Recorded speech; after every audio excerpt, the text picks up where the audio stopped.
Hello and welcome to Cricbuzz Comm Box. I'm Saiyami Kher and I have Joyda with me. Joyda, 61 for 1 is what South Africa has managed in their 15 overs. Bavuma was looking very good, but he fell for 24. Quinton de Kock's been a quiet Quinton de Kock, 22 of 39, and Van der Dusen's on 12.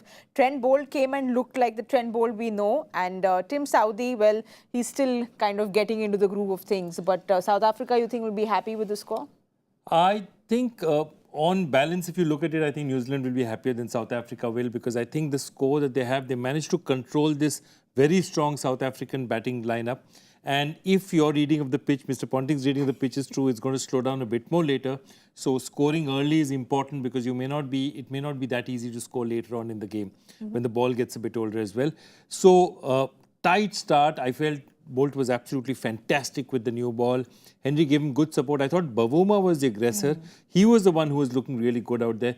You have a look at that. Trent Bolt even bowled a maiden out there, but he was bowling at least 4-5 kilometers faster than he has throughout this tournament. This is the first day we are seeing him look like the real Bolt. And of course, Southee's come back still looking, I feel, a little bit rusty. And of course, he's not used to not having the new ball with him. Santner's been his usual efficient self.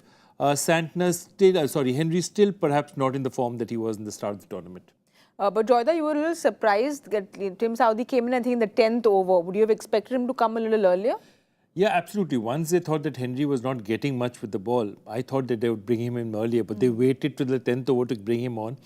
And I think he would have benefited from the ball being a bit less used than it was at this point. But he's a very, very clever bowler. And I think what they've managed to do, though, is make sure that South Africa couldn't tee off, because that's been the South African template. Just tee off, put so much pressure on the bowlers that after that, runs start coming from all the way around. So far, New Zealand have kept them under control. Like you said, they haven't managed to tee off yet. Quinton de Kock's looking like a very quiet Quinton de Kock today. He's not gotten the opportunity because of the way Trent Bolt's bowled to him. I think it started with the way Trent Bolt bowled to him. Just bowled at the right length. Didn't give him that space outside the off stump, and didn't give him a chance to hit that pickup shot over square leg that he does so well over on the leg side. And I think that's the important thing. I think what New Zealand does well, they researched him well. They're not bowling to his strong areas. And it'll be interesting to see how he plays, because normally when he's stuck like this, even for Lucknow, he tends to go and have a whack at it, and anything could happen then. Very tough catch. We both were like our mouths were wide open. If he had caught that, Glenn Phillips is beautiful in the field. That would have been the catch of the tournament, but those kind of spills you can't expect anything. You can't say anything about, because those are just catches that, if they happen, they're like remembered for the next 10 years. It's one of those. But had that gone, New Zealand would have been totally on top.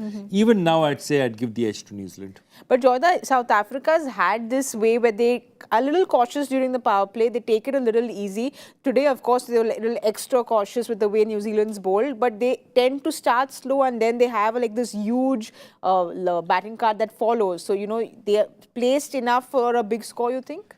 They're placed enough. Look, they have the batting definitely, and what they do have is very good players of spin of the middle overs with Klaasen. All of these players are very good players of spin. Markram, Klaasen, David Miller, all the players following. So that means that they'll really be able to attack the fifth bowler, unless they give a little more overs to Nisham and less to perhaps Glenn Phillips. Attack him, and they will be telling themselves that really we've got to make this 15 to 25 count now. They need more runs now. So 15 to 35, where do you think South Africa will be? What will they be happy with? What will New Zealand will be happy I think South Africa will be happy if they get another 120. That means take it to about 180, and then an assault losing not more than 1 or 2 wickets. And New Zealand would really try and keep it below 100. That makes sense for them. And I think then they'll have a total which I think South Africa will then feel the pressure in the last few overs. All right, this is a mini Comm Box prediction now. Let's see if that comes true. We'll see you in the 35th over point at the Cricbuzz Comm Box.